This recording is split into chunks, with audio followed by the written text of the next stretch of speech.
जय हिंद दोस्तों। इस वीडियो में बात करेंगे पॉलिटिकल साइंस के 80 अति महत्वपूर्ण प्रश्न।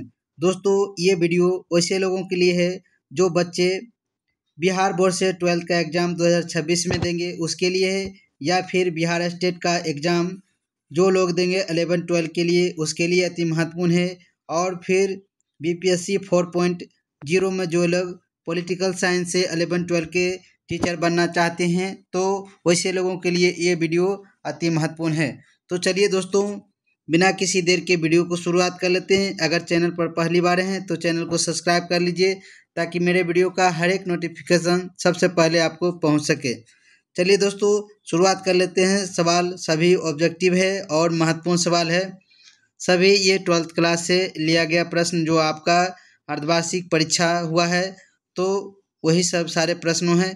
तो पहला सवाल देखते हैं दोस्तों। देखिए सवाल सारे इम्पोर्टेंट है। अगर आप संपूर्ण तैयारी करना चाहते हैं, नौकरी लेना चाहते हैं तो वीडियो को अंत तक जरूर देखना ही पड़ेगा। चलिए सवाल है दोस्तों, कहता है संविधान सभा का सुझाव सबसे पहले किसने दिया था? संविधान सभा का सुझाव सबसे पहले किसने दिया था? यहाँ पर 4 ऑप्शन दे दिया गया है तो इसका आंसर दोस्तों क्या हो जाएगा? Option number A M N. Rai ने दिया था। दूसरा सवाल देखते हैं दोस्तों।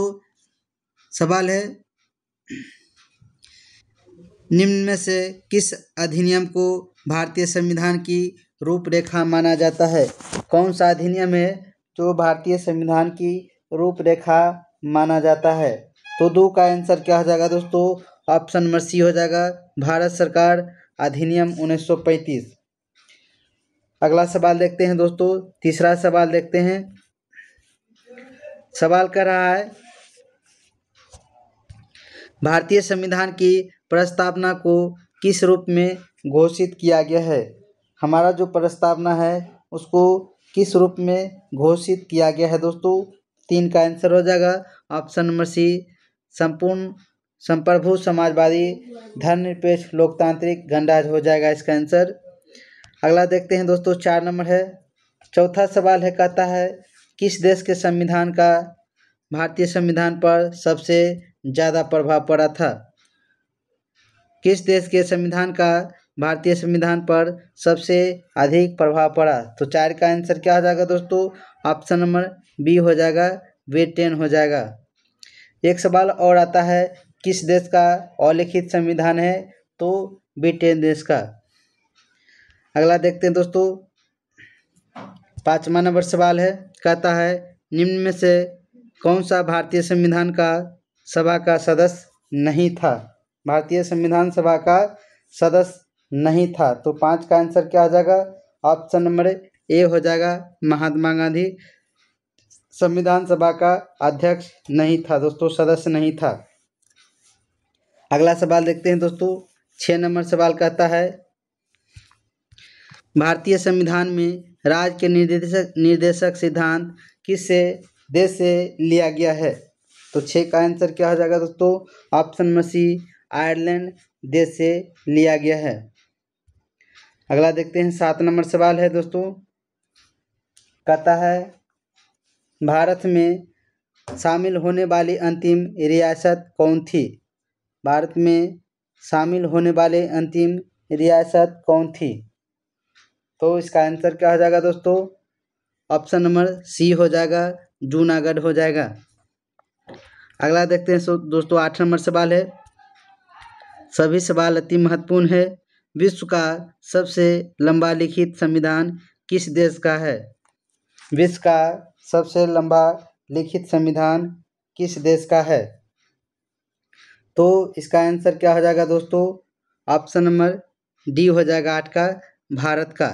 एक सवाल और आता है दोस्तों कि विश्व का सबसे छोटा लिखित संविधान किस देश का है? तो अमेरिका का है।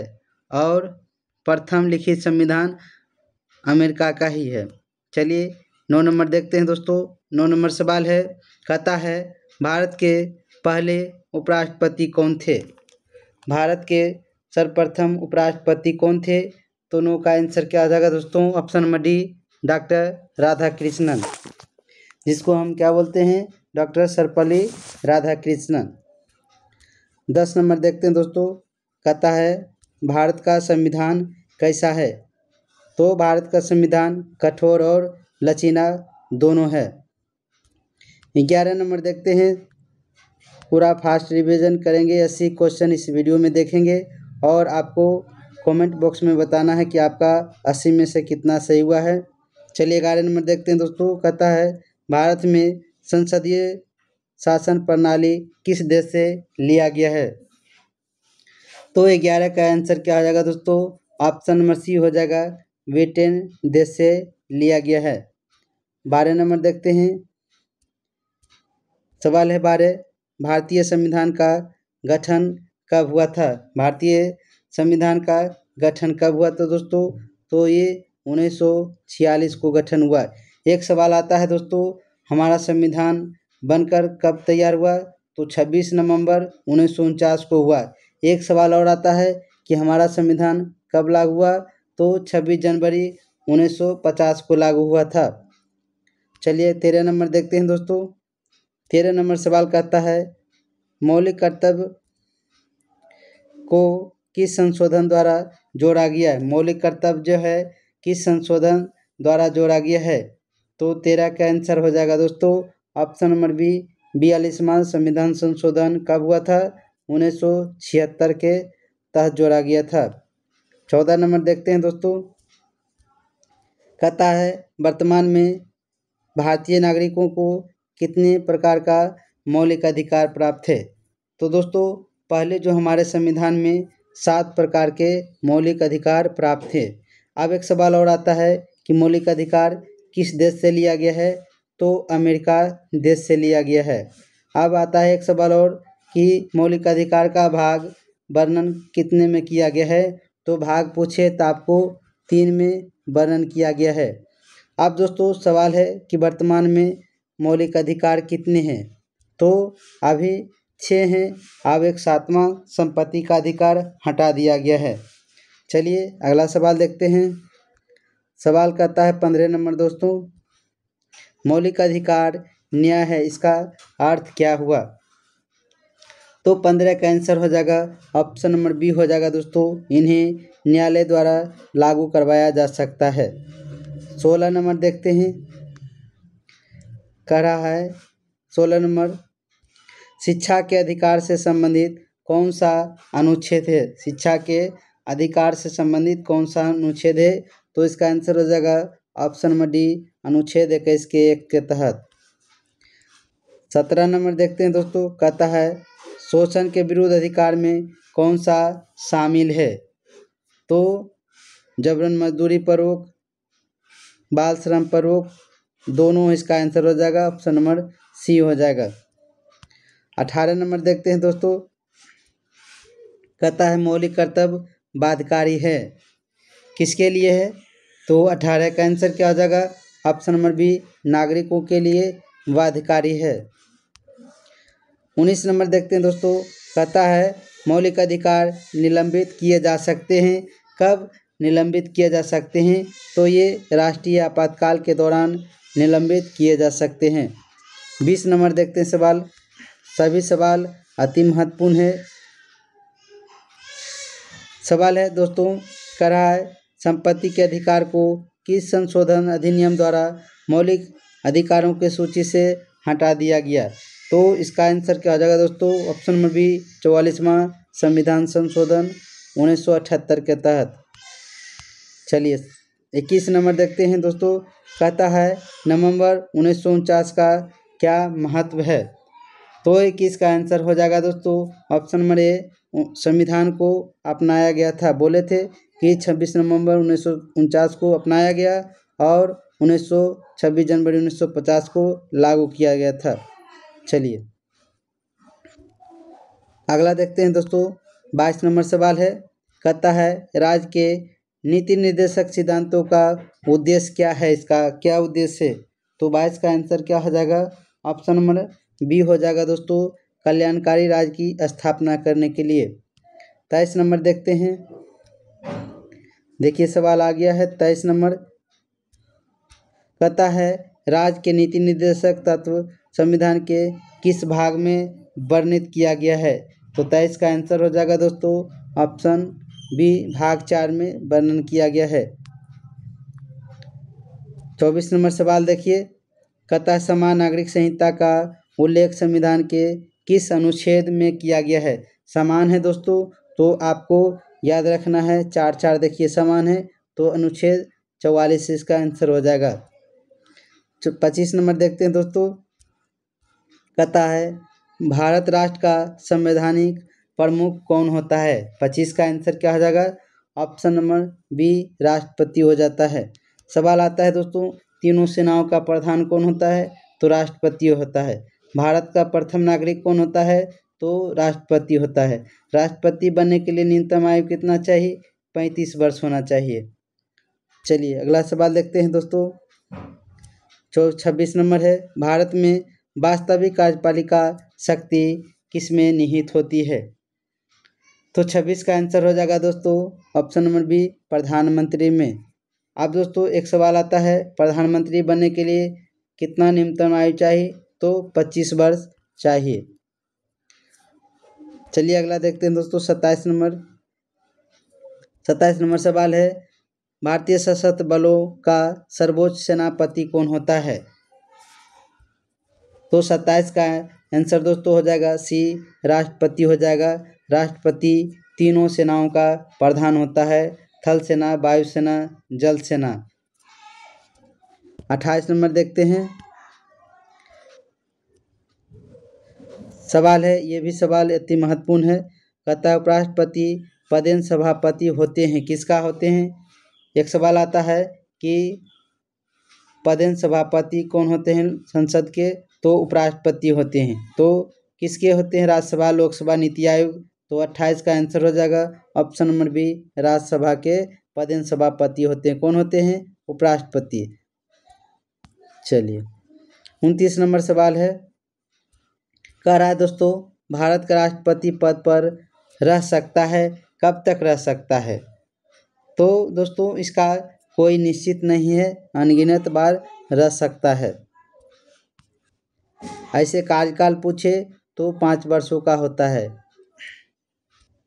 30 नंबर देखते हैं दोस्तों, कहता है केंद्रीय मंत्रिपरिषद का प्रमुख कौन होता है।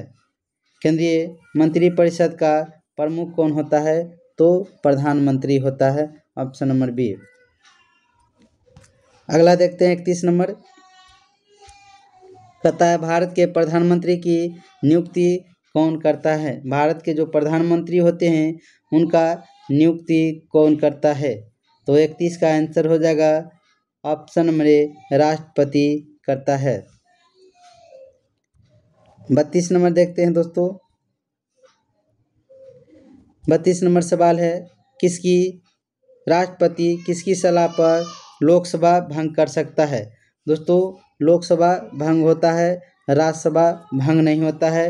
राज्यसभा स्थायी सदन है, लोकसभा वो अस्थायी सदन है। लोकसभा का कार्यकाल 5 वर्षों का होता है, राज्यसभा का कार्यकाल 6 वर्षों का होता है।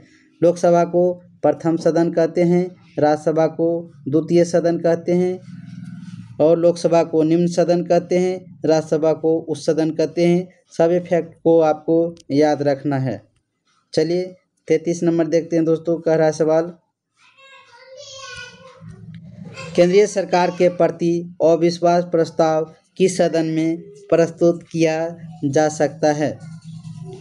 तो 33 का आंसर हो जाएगा दोस्तों ऑप्शन नंबर सी, संसद में किसी भी सदन में अविश्वास प्रस्ताव पेश किया जा सकता है। एक सवाल आता है कि दोस्तों धन विधेयक, वित्त विधेयक सबसे पहले कहाँ पेश किया जाता है। तो लोकसभा में प्रस्तुत किया जाता है, पेश किया जाता है।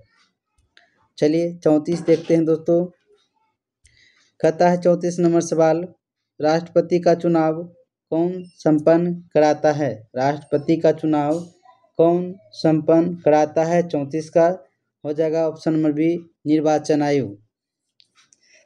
एक सवाल और आता है दोस्तों, भारत के प्रथम सर्वोच्च न्यायालय के मुख्य न्यायाधीश कौन थे। तो J.H. कानिया थे।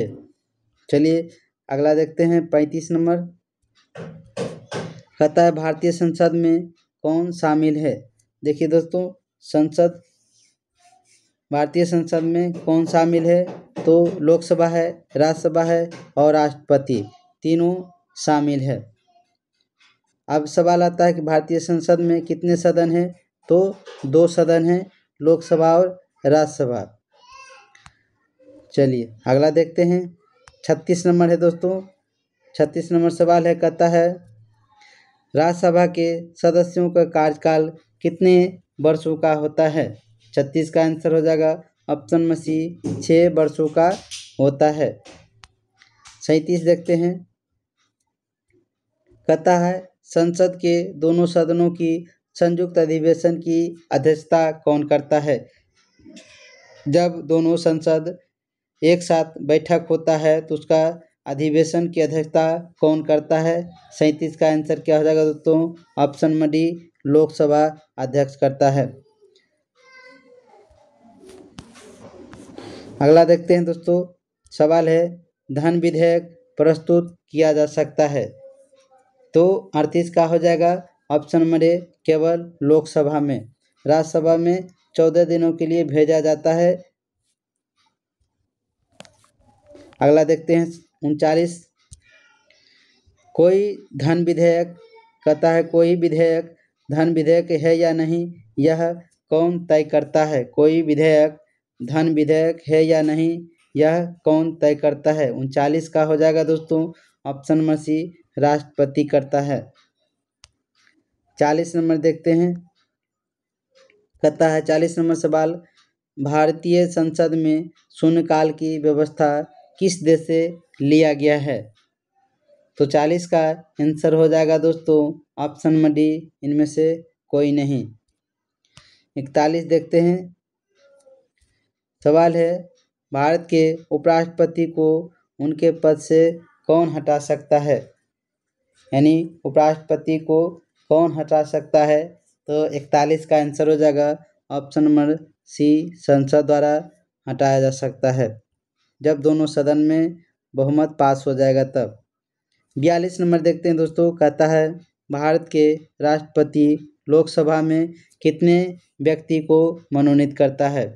तो लोकसभा पूछे तो 2 व्यक्तियों को मनोनीत करता है, राज्यसभा पूछे तो 12 व्यक्तियों को मनोनीत करता है। चलिए 43 नंबर देखते हैं दोस्तों। सवाल है भारत का प्रधानमंत्री बनने के लिए कितना आयु होना चाहिए? तो आपको कम से कम 25 वर्ष उम्र होना चाहिए। 44 नंबर देखते हैं दोस्तों।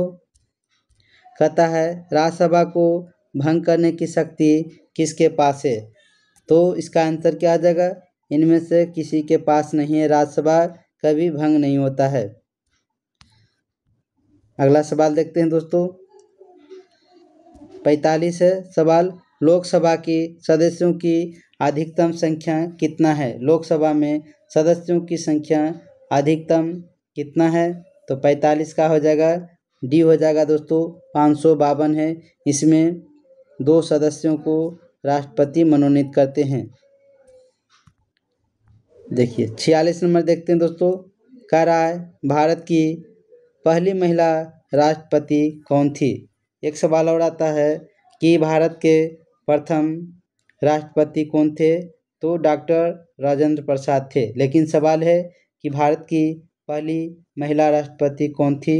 तो इसका आंसर हो जाएगा option number C, Pratibha Patil. अभी वर्तमान में हमारे देश के राष्ट्रपति कौन है? तो द्रौपदी मुर्मू। चलिए 47 नंबर देखते हैं दोस्तों। सवाल है भारत के राष्ट्रपति द्वारा जारी अध्यादेश की अधिकतम अवधि कितना होता है? तो 47 का आंसर हो जाएगा ऑप्शन नंबर सी, 6 महीने और 6 सप्ताह हो जाएगा इसका आंसर। चलिए 48 देखते हैं दोस्तों।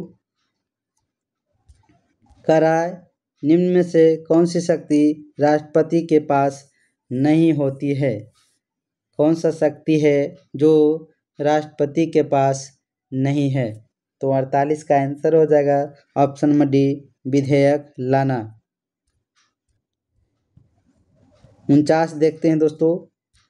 कह रहा है राष्ट्रपति उपराष्ट्रपति दोनों जब अनुपस्थित रहेगा तो भारत का कार्यवाहक राष्ट्रपति कौन होता है। जब राष्ट्रपति और उपराष्ट्रपति दोनों अनुपस्थित रहेगा तो इस स्थिति में भारत के मुख्य न्यायाधीश काम करेंगे। चलिए 50 देखते हैं दोस्तों। 50 का राय सवाल, भारत में राष्ट्रपति की स्थिति की प्रकृति क्या है। भारत में राष्ट्रपति की स्थिति की प्रकृति क्या है। तो 50 का आंसर हो जाएगा दोस्तों ऑप्शन नंबर बी, नाम मात्र की कार्यपालिका। वास्तविक कार्यपालिका प्रधानमंत्री होता है और नाम मात्र की कार्यपालिका राष्ट्रपति होता है। 51 नंबर देखते हैं दोस्तों। सवाल है, राष्ट्रपति को अपने पद से कैसे हटाया जा सकता है। राष्ट्रपति को उसके पद से कैसे हटाया जा सकता है। हटने का दोस्तों दो तरीका है, या तो वो खुद त्याग पत्र देकर हट सकता है या अनुच्छेद 61 के तहत महाभियोग द्वारा हटाया जा सकता है। चलिए 52 नंबर देखते दोस्तों। 52 कहता है, भारत के राष्ट्रपति का निर्वाचन कौन करता है। भारत के राष्ट्रपति का निर्वाचन कौन करता है। तो इसका निर्वाचक मंडल के द्वारा होता है। 53 नंबर देखते हैं। 53 नंबर सवाल है, केंद्रीय मंत्रिमंडल की बैठकों की अध्यक्षता कौन करता है। केंद्रीय मंत्रिमंडल की बैठकों की अध्यक्षता कौन करता है। तो 53 का आंसर हो जाएगा दोस्तों ऑप्शन नंबर ए, राष्ट्रपति करता है। 54 देखते हैं। सभी सवाल महत्वपूर्ण है, सभी परीक्षा में पूछा जाता है बार बार। चलिए देखते हैं दोस्तों 54, लोकसभा के प्रथम अध्यक्ष कौन थे। लोकसभा के प्रथम अध्यक्ष कौन थे। तो 54 का आंसर हो जाएगा दोस्तों जीवी मावलंकर। अब एक सवाल और आता है कि लोकसभा के वर्तमान में अध्यक्ष कौन है।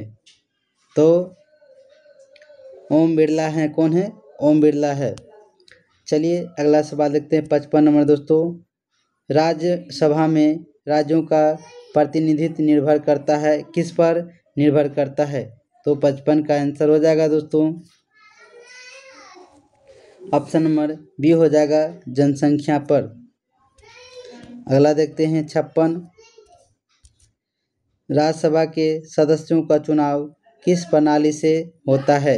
राज्यसभा के सदस्यों का चुनाव किस प्रणाली से होता है। तो 56 का दोस्तों आंसर क्या हो जाएगा ऑप्शन नंबर बी, अनुपातिक प्रतिनिधि द्वारा चुना होता है। 57 देखते हैं, राज्यसभा की अधिकतम संख्या क्या है।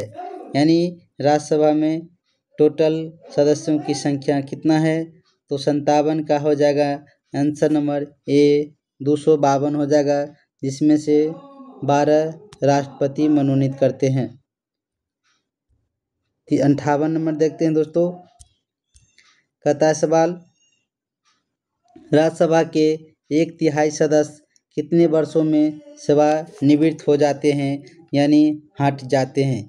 तो 58 का आंसर हो जाएगा ऑप्शन नंबर ए, प्रत्येक 2 वर्ष पर 1/3 सदस्य हटते रहते हैं, इसीलिए इसको अस्थायी सदन कहते हैं। 59 नंबर देखते हैं दोस्तों। कह रहा है, लोकसभा में मतों की जब बराबर की स्थिति में आ जाता है तो निर्णायक फाइनल वोट कौन देता है। लोकसभा में मतों की बराबरी की स्थिति में निर्णायक वोट कौन देता है। तो 59 का हो जाएगा ऑप्शन नंबर सी, लोकसभा का अध्यक्ष देता है। 60 नंबर सवाल है दोस्तों। कहता है, मंत्रिपरिषद का सामूहिक उत्तरदायी किसके प्रति होता है। मंत्रिपरिषद का सामूहिक उत्तरदायित्व किसके प्रति होता है। 60 का आंसर हो जाएगा ऑप्शन नंबर सी, लोकसभा के प्रति। 61 नंबर देखते हैं दोस्तों। सवाल कहता है, निम्न में से कौन मंत्रिपरिषद का अंग नहीं है। कौन सा मंत्रिपरिषद का अंग नहीं है। एक सवाल और आता है कि दोस्तों मंत्री कितने प्रकार के होते हैं? तो मंत्री 3 प्रकार के होते हैं। केंद्रीय मंत्री जिसको हम कैबिनेट मंत्री बोलते हैं, राज्य मंत्री और उप मंत्री। लेकिन कह रहा है मंत्रिपरिषद का सदस्य नहीं है, तो यहाँ पर उपराज्यपाल मंत्रिपरिषद का अंग नहीं है। चलिए 62 नंबर देखते हैं दोस्तों। कहता है केंद्र राज्य सूची के विषयों पर कानून बना सकता है। कब बनाएगा केंद्र राज्य सूची पर? दोस्तों सूची संघ सूची, राज्य सूची, समवर्ती सूची 3 प्रकार के सूची है। तो संघ सूची में केंद्र सरकार बनाती है, राज्य सूची में राज्य सरकार, और समवर्ती सूची में केंद्र सरकार और राज्य सरकार दोनों कानून बना सकती है। तो सवाल है इसका आंसर क्या हो जाएगा दोस्तों? 62 का आंसर हो जाएगा ऑप्शन नंबर डी, इनमें से सभी। यानी राष्ट्रपति की अनुमति पर कानून बना सकता है, राज्यसभा के प्रस्ताव से और राष्ट्रीय आपातकाल के दौरान ये केंद्र सरकार कानून बना सकती है। अगला सवाल देखते हैं 63 नंबर दोस्तों।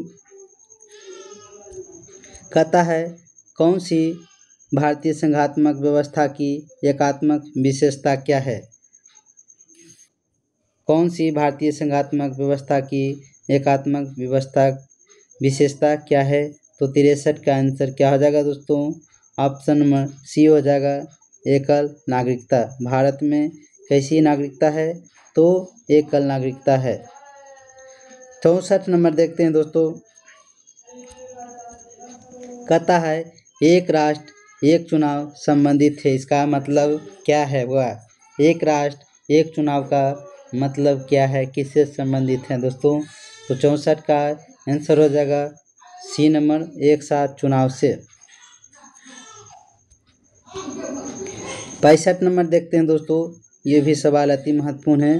भारत में राज्य में राष्ट्रपति शासन लगाने की शक्ति कितना अनुच्छेद में है? कोई भी राज्य में राष्ट्रपति शासन लागू होता है तो अनुच्छेद कितना में इसका वर्णन किया गया है? दोस्तों राष्ट्रपति जो जब शासन लागू होता है तो 3 प्रकार से होता है। एक तो पहले होता है कि कोई देश आक्रमण कर दिया है तब होता है। दूसरा होता है कि कोई राज्य में सरकार विफल हो जाती है तब लागू होती है।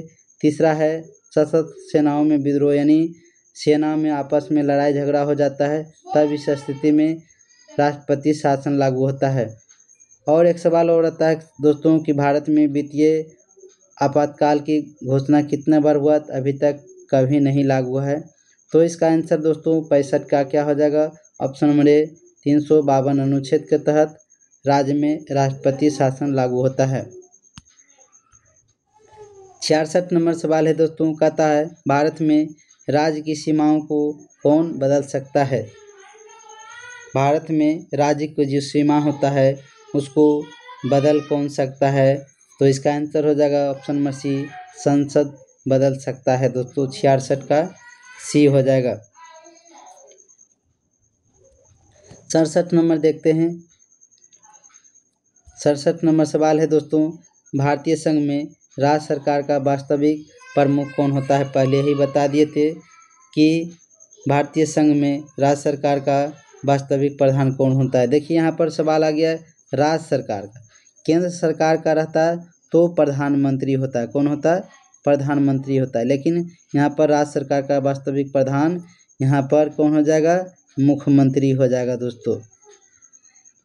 अगला सवाल देखते हैं 68 नंबर। कहता है सवाल दोस्तों शक्तियों के वितरण से संबंधित विवादों को कौन सुलझाता है? शक्तियों के वितरण से संबंधित विवादों को कौन सुलझाता है? तो 68 का आंसर हो जाएगा दोस्तों ऑप्शन नंबर डी, सर्वोच्च न्यायालय सुलझाता है। एक सवाल और आता है कि मौलिक अधिकारों की रक्षा कौन कर सकता है या संविधान की रक्षा कौन करता है? तो सर्वोच्च न्यायालय करता है। देखिए अब 69 नंबर सवाल आ गया दोस्तों।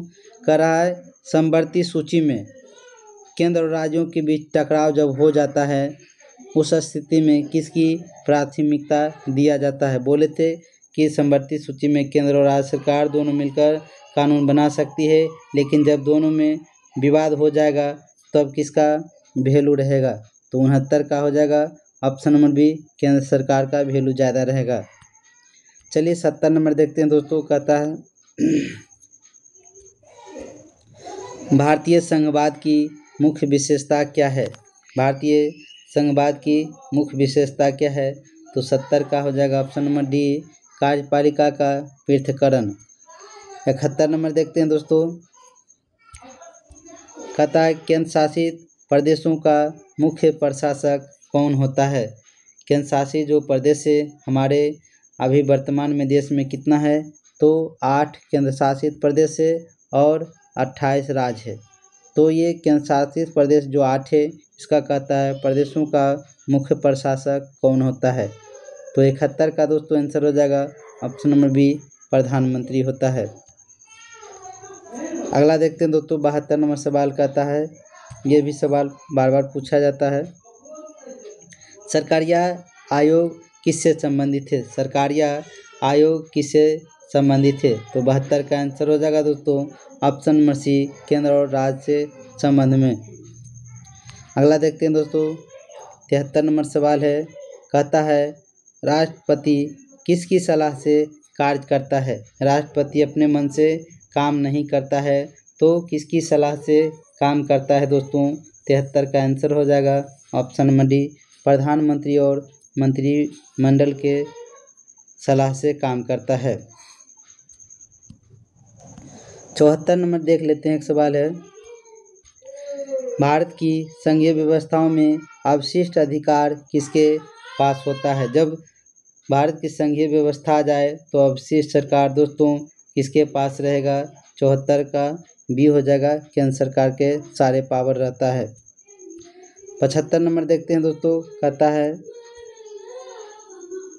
भारतीय संविधान एक मजबूत है निर्माण करता है। क्या निर्माण करता है? भारतीय संविधान एक मजबूत निर्माण करता है।